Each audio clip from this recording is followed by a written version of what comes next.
Mr. State Secretary, dear Minister, dear colleagues, ladies and gentlemen, dear Dr. Илларионов, on behalf of the Europa Institute and the University of Zurich, I would like to welcome you very warmly here at the University of Zurich. It's a great pleasure to have you here among us tonight. You are going to talk about a slightly scary topic, to talk about wars we are not ready for. As we all know, we are living in challenging times, to put it mildly. Beside Middle East and China, for us here in Europe, of course, the war in Ukraine and the involvement of Russia is at the center of our attention. Is the NATO security network still working? Would the US, in order to protect a specific European state, still go to war with Russia, even use nuclear weapons? Will the Europeans ever be able to protect themselves from Russian aggression? And if so, how long is it going to take? And do we have that time? Are our Western European values fundamentally at risk? Will authoritarian governments be the new normal, even on our own continent? And how is Switzerland going to position itself in this new world? How can we pursue our own interests? Or are we left alone, being pushed around by others? And what you might be talking about, will the future threats we have to expect be like what we have been knowing from the past? Or will there be new threats we do not know about them, and therefore we might not be ready for? But what seems to be certain, the post-1989 dream of eternal peace and happiness is obviously over. Too many were too quickly ready to believe there will be no more wars and that our armies and military infrastructure can be almost completely abolished. That was wrong. Dr. Илларионов is going to talk to us tonight about wars, and specifically wars we are not ready for. We might not like that, but it's a topic of utmost importance to all of us. Dr. Andrei Илларионов is a Russian and US economist and a former economic political advisor to President Vladimir Putin. He earned his PhD in economics from Leningrad State University. He was personally involved in bringing Russia closer to the economic institutions of the US, Europe, and the G7 countries. He's a member of many influential societies and clubs like the Montpellier Society. He gained prominence in the 1990s as a free market reform advocate and became Putin's chief economic advisor from 2000 to 2005. He played a key role in shaping early economic reforms in post-Soviet Russia, but resigned in protest over increasing authoritarianism. Since then, he has been a vocal critic of the Kremlin, a position that does not come without some degree of risks, as we have seen on different occasions, sadly enough. For years, Dr. Илларионов has been living in the US, where he has held academic and research positions, including a senior role at the Cato Institute and as a senior analyst for Russian and European affairs at the Center for Security Policy in Washington. Dr. Илларионов, we are grateful for your visit today, and we are very much looking forward to your presentation. The floor is yours.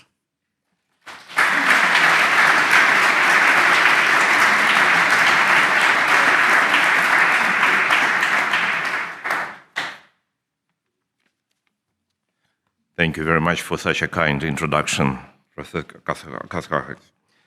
Ladies and gentlemen, dear colleagues, this is a very high honor and real pleasure for me to be here in Switzerland especially here at the University of Zurich, in the same auditorium, Aula Magna, where Winston Churchill, almost exactly 70 years ago, did talk about gravest challenge Europe faced before, during, and after the devastating Second World War.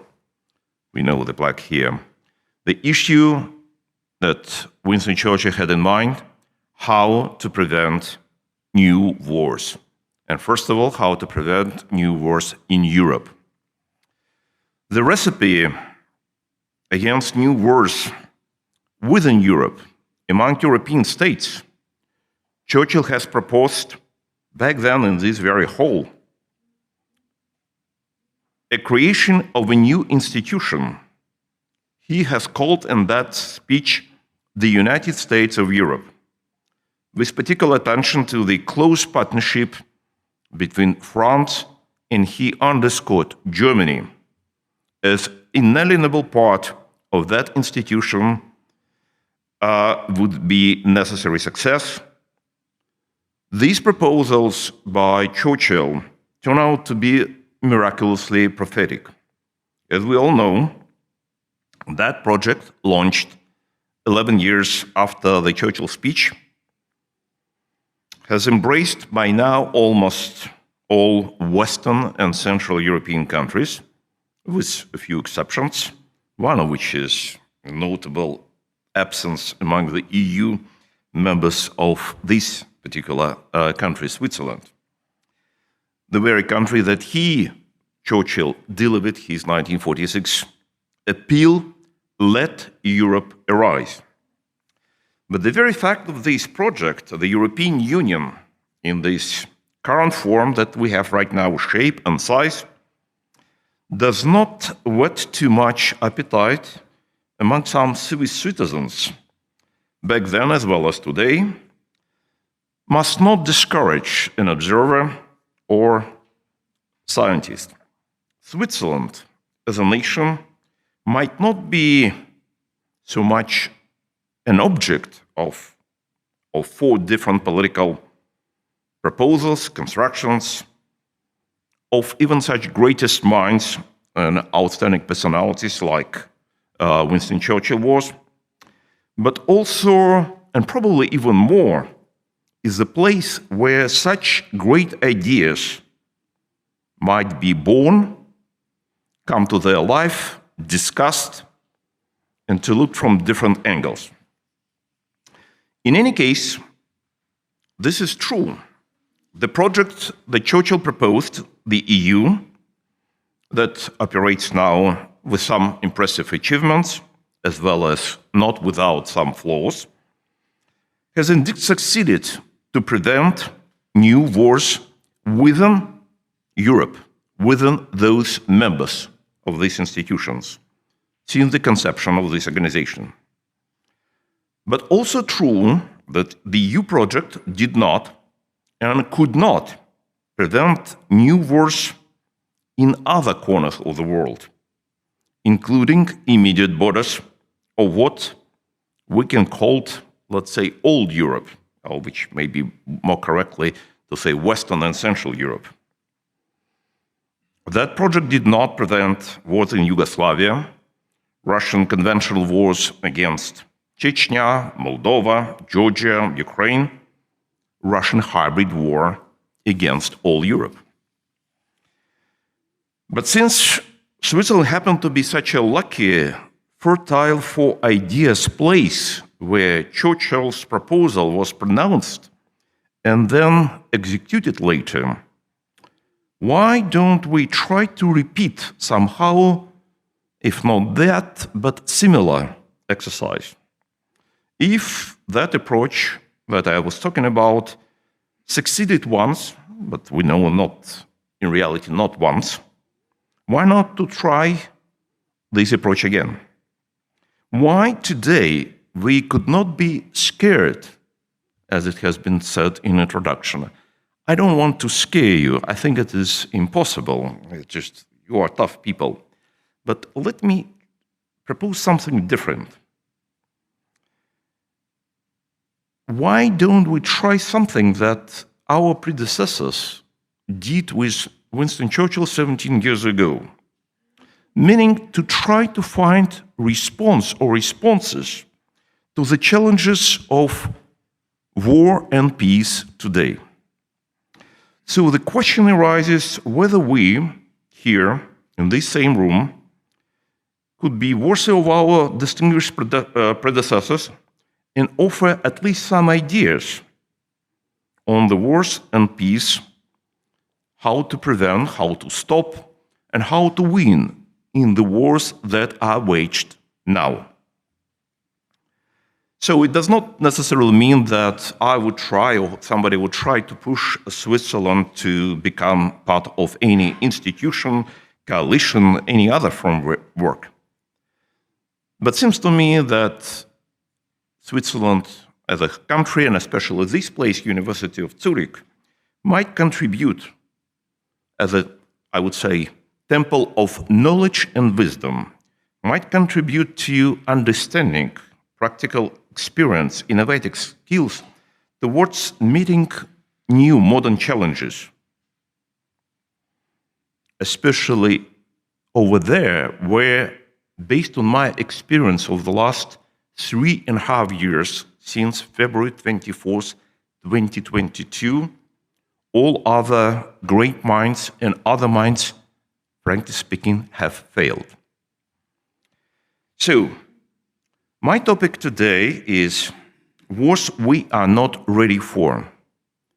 For, to my great surprise and even shock, regardless what has been written, said, and discussed over the last 3.5 years since launch of the full-scale aggression by the Russian regime against Ukraine, many issues are still not understood by general public and even experts, professionals in many areas of political science, security issues, international relations around the Western world.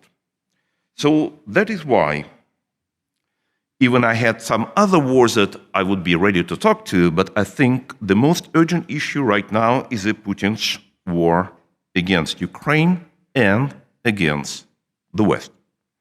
So what are those topics or what are those angles that, based on my experience, many people in the West, not all of them, but very many, and especially those who are in circles of power and in circles of media, are not ready to understand, to recognize, and even more to undertake necessary steps.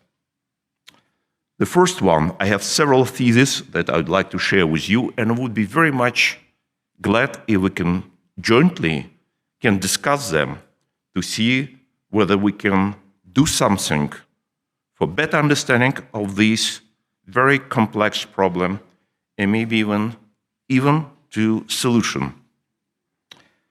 So the first thesis, you can see in many places that war has been called war in Ukraine.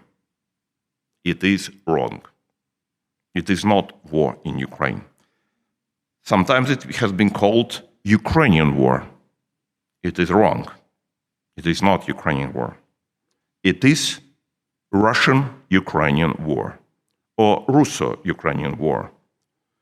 Because in the title of the war, in the name of the war, we need to understand quite clearly who is aggressor and who is a victim of aggressor. The first two terms that have been widely used over years misrepresent what is going on in reality and gives a wrong impression. Even better and more accurate title will be the Russian aggression against Ukraine. Not all in the West are ready to recognize this fact and to use the correct terms at the time. Second, many people in the West do talk about this is 3.5 years war since February 24th, 2022, and I mentioned this at the very beginning. But 3.5 years, this is a period of full-scale Russia's invasion into Ukraine, but not total war. The length of conventional war is much longer. It is 11.5 years since February 20th, 2014, when the Russian Ministry of Defense have issued order to attack and occupy Ukrainian peninsula Crimea, and even just coined the particular medal in memory of that, February 20th, 2014. But the hybrid war against Ukraine lasted more than 12 years, since July 27, 2013. And that hybrid war, Putin himself proclaimed in Kyiv when he visited capital of independent Ukraine of that day, July 27th, on occasions of 1025th anniversary, 5th anniversary of the baptism of Rus. It's a very important point, and if you're interested, we can talk about this later. But the first Putin's attack, real attack against Ukrainian independence, sovereignty, and territorial integrity has been launched much earlier, more than 22 years ago, on September 17th, year 2003, against Ukrainian strip Tuzla in the Strait of Kerch. So that is why we are talking about the war that is already lasts more than 22 years in different stages with different intensity, but this war is not a short one.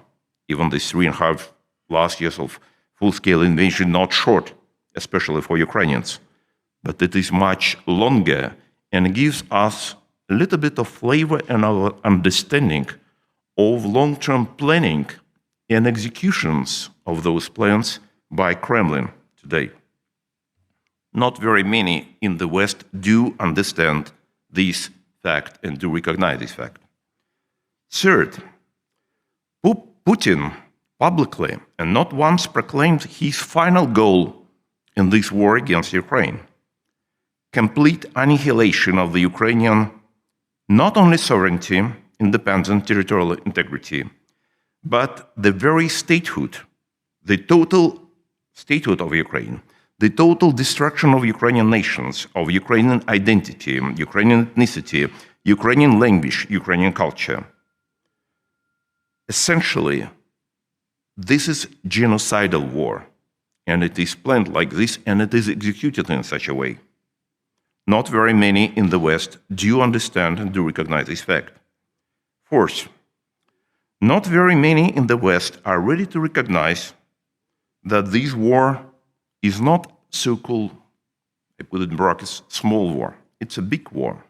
And it is waged now, not only by Putin and not only by Putin's Russia, but by real allies of the aggressor, Iran and North Korea, with tacit, unclear, but sometimes very important support from China. It may sound ridiculous for those who are familiar with the First World War, Second World War, but just think about that. North Korea, North Korean regime, turned out to be more powerful supplier of munitions to Putin than the United States to Ukraine. Once again, we're comparing not Russia to the United States. Some people would say, okay, it's irrelevant, it's nonsensical. Comparison goes North Korea versus the United States. Why I'm saying so? The South Korean military intelligence reported regularly over the last 2 years about the size of shipments from North Korea of artillery shells to Russia. According to the latest report that I saw this spring, according to their estimates, since August year 2023, over 2 years, North Korean regime sent 12 million artillery shells of caliber 152 millimeters and higher. Just for comparison, the United States has supplied Ukraine for the period longer, 3.5 years, with 3.5 million artillery shells of all possible calibers.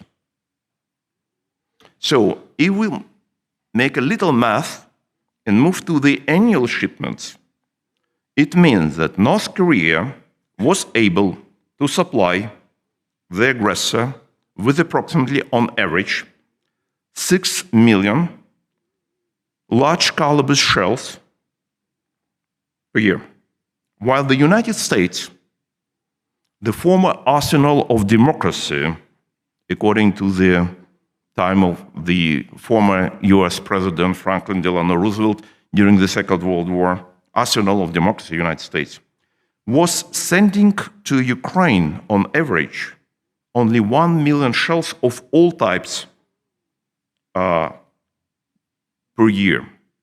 So the ratio between North Korea and the United States in terms of shipments of munitions is 6-1 in favor of North Korea.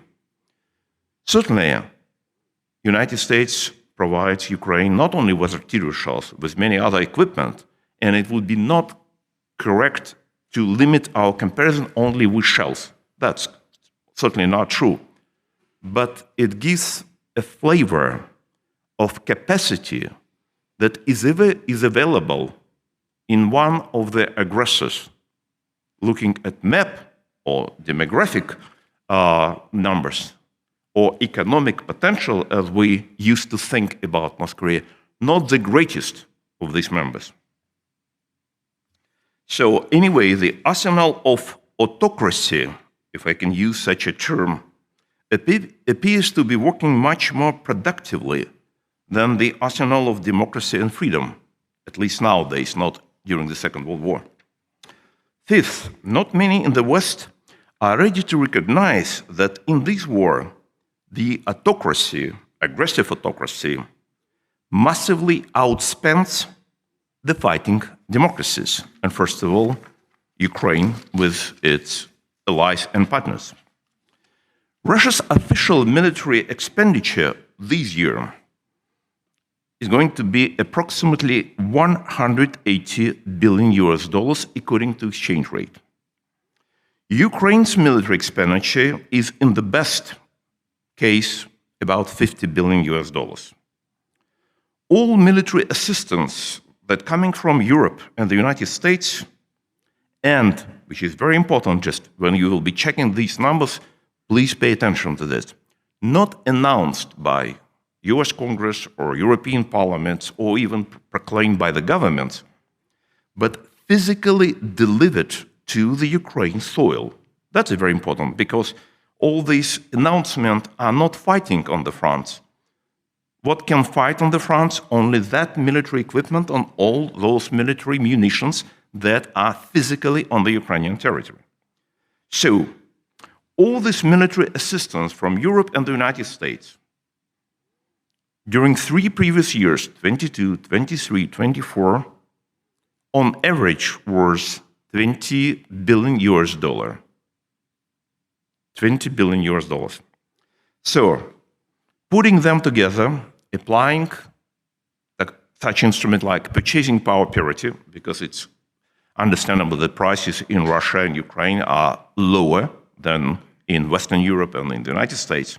So, doing these math, we are arriving that Russia spends on annual basis $540 billion by purchasing power parities for military expenditure, which goes for war against Ukraine.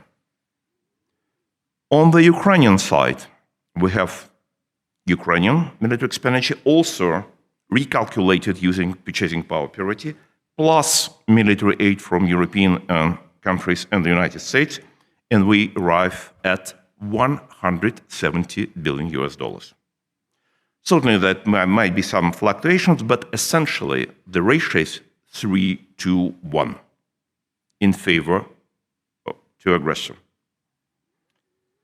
We need to admit honestly, if such a ratio will be kept in future, this war cannot be won. All big wars of the last century, especially wars of attrition, long-term wars, were won by that side that in military expenditure outspends the enemy. There is no exemption in this rule. Short wars, like Israel did wage in the Middle East, yes, that could be won. But long wars, especially if the both sides of comparable level of technological development and some other parameters, is just impossible. So as Napoleon Bonaparte used to say, God loves big battalions, at least in war of attrition. That means also God loves big military expenditure. Before to win the war, you need to outspend in military expenditures. It's exactly the way how the United States and allies did win the First World War, Second World War. Same story was during the Civil War in the United States, Civil War in Russia, Civil War in Spain, Civil War in China, just whatever you think about this. 6. Not many in the West are ready to recognize that in order that this war to win, this ratio in military expenditures must reach level at least 1:1.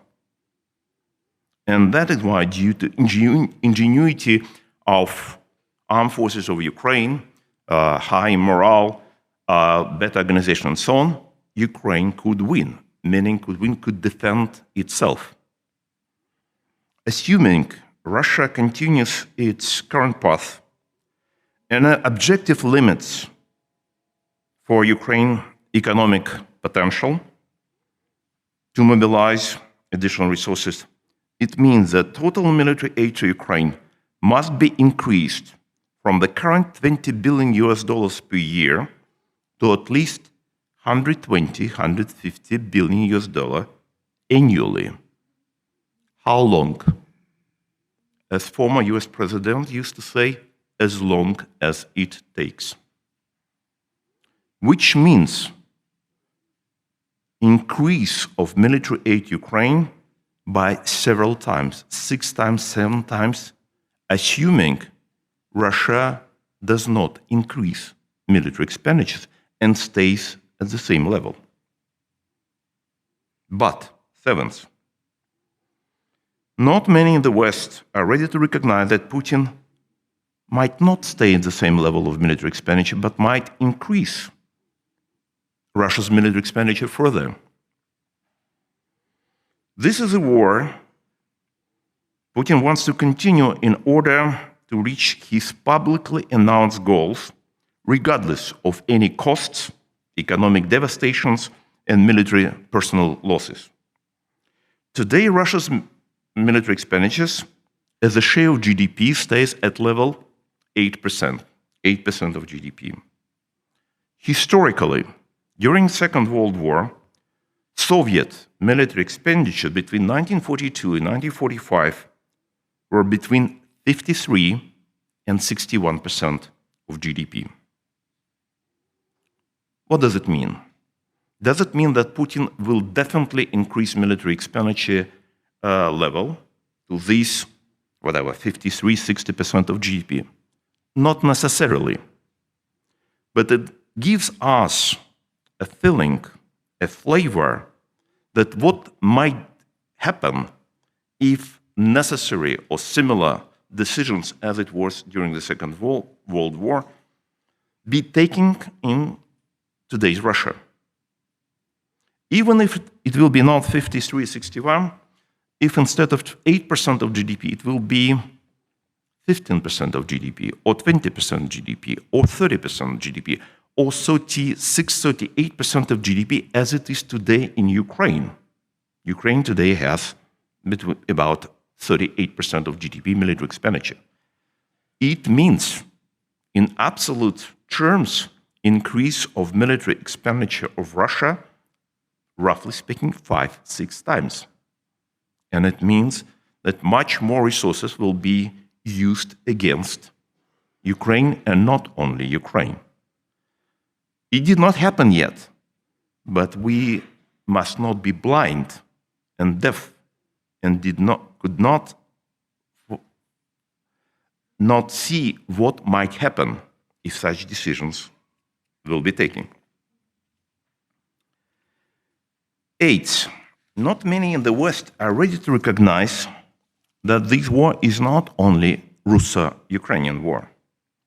This is a big European war with the goal that Putin publicly pronounced in his 2 draft treaties published in December 2021. One draft treaty was with the United States and another with NATO.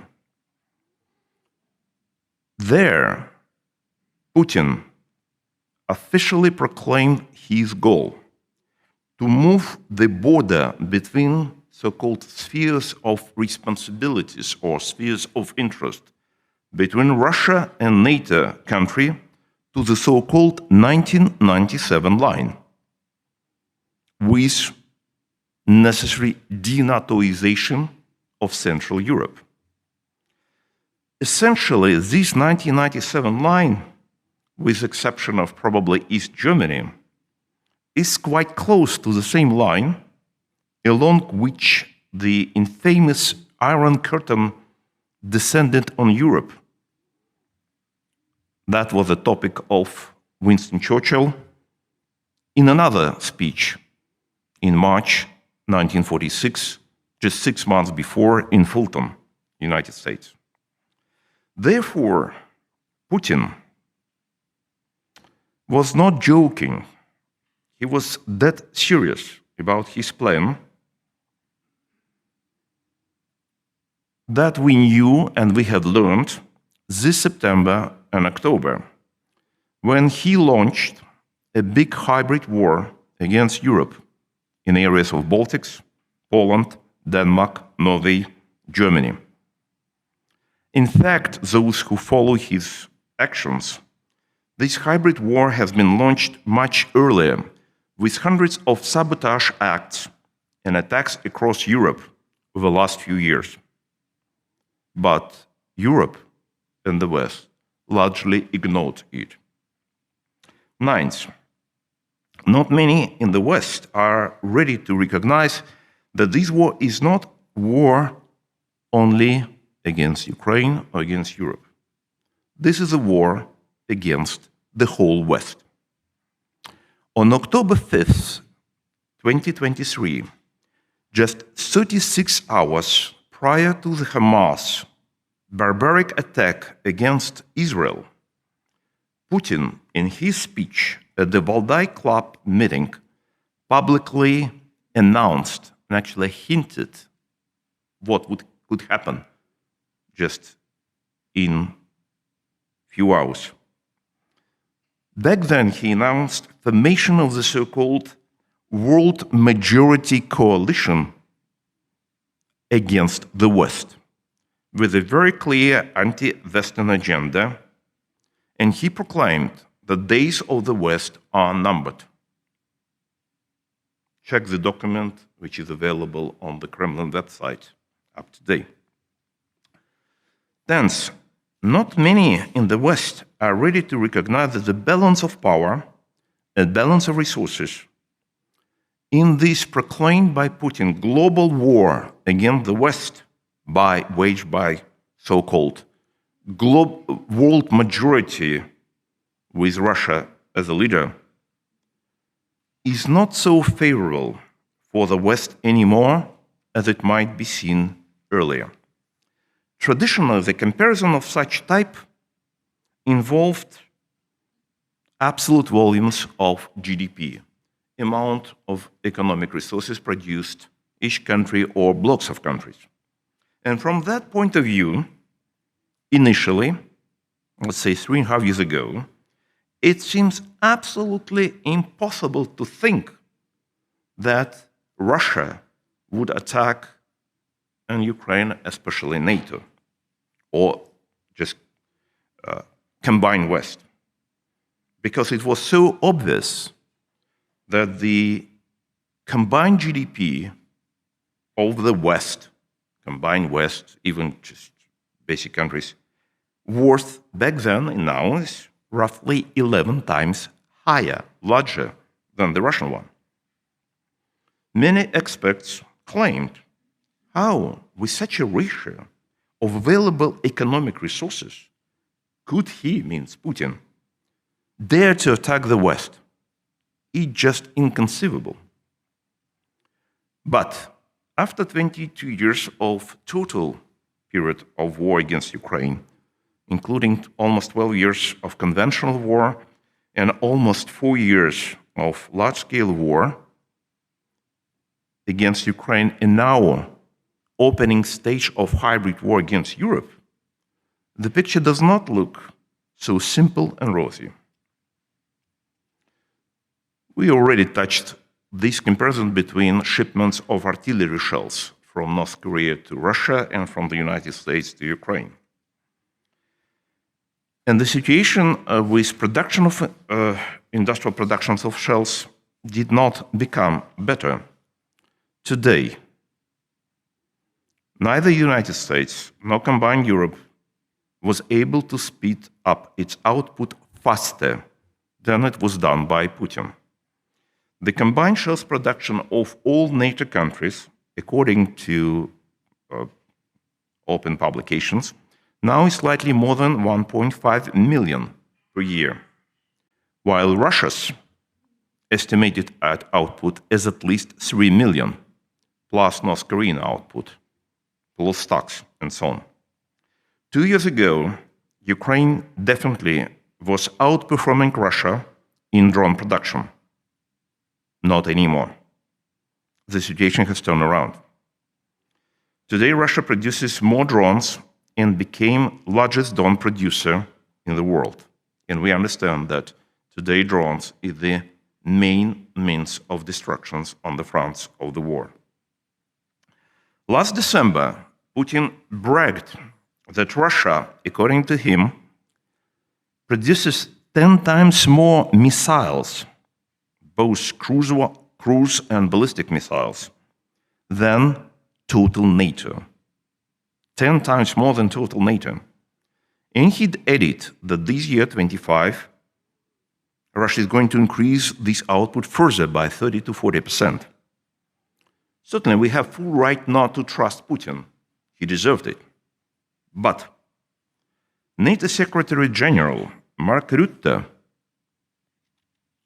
who hardly be a fan of Putin, publicly said not once this year that according to his data, NATO data, Russia's military output today 4 times larger than the total NATO military production combined. Once again, it is Secretary General of NATO, not once at public forum starting from the Munich Conference on Security. If it is so, or at least somehow close to reality, then it becomes much more understandable why Putin feels himself so aggressive, so emboldened, and why he has no intention to step his wars against Ukraine, against Europe, against the West. The underlying numbers that he's using to cite, and we can check it with international organizations, are pretty scary. In 1950, the share of the combined West in the total world population was 21%. Today is 11%. In 1950, combined GDP of the West was 60%. Today is 31%. Especially shocking number for military expenditures calculated using by purchasing power parities. Back then, in 1950, combined West spent 96% of world military expenditures. Today is 36, which means that 2/3 of military expenditure, which to some extent can be considered real military power, is not on the Western side. 11th, not many in the West are ready to recognize that the West cannot allow Ukraine to be defeated. The problem is not only that it would mean, certainly we hope that it would never happen, but it would mean unbelievable sufferings of Ukrainians, liquidation of the Ukrainian state, and real, not imagined, genocide of patriotic Ukrainian people. The problem is also not only that such a defeat would be a definite crash of the international law and the system of international relations, as we all know it, as it has existed since 1945. Even more serious problem, even can be considered what could be even worse. But another problem is that as a result of such, let's say, imagined defeat, the size of new combined Russian army would likely double, or almost double. And the combination of the two most experienced, modern, battle-hardened armies would have a chance to appear 1,300 kilometers from the current Russian border with Ukraine to the current Ukrainian border with Western neighbors, right at the gate of all Europe. And let me be pretty blunt here. As of today, I doubt that there is any army in Europe that could withstand a potential blow from such a force, from such imagined potential force. Especially if the United States would behave unclearly, put it mildly, politically correctly as it is today. Whether would they come as they did it during the First World War, Second World War. 12th, not many in the West are ready to recognize that this war, Ukraine cannot win alone. Probably it cannot defend itself alone. By the way, as well as any other European nation. None of European nations can defend itself alone at the current level of military preparations. It must be absolutely clearly. Nobody. Together, collectively, yes. Alone, no. 30th, not many in the West are ready to recognize that this war cannot be stopped by only economic means, by economic sanctions or financial measures. There is no an example in the history of Europe and the history of the world. Military defeat is a necessary element. Economic measures can help, but they cannot replace military defeat. 14th, not many in the West are ready to recognize that under current circumstances, this war cannot be stopped with any so-called peace treaty, armistice, or ceasefire agreement. The art of the deal is not the art of the war, especially not the art of winning the war. Why? Because this war waged by Putin not only against Ukraine, but also against Europe and the West. Because in this war, Putin feels he has his superiority, not only versus Ukraine, but versus Europe as well.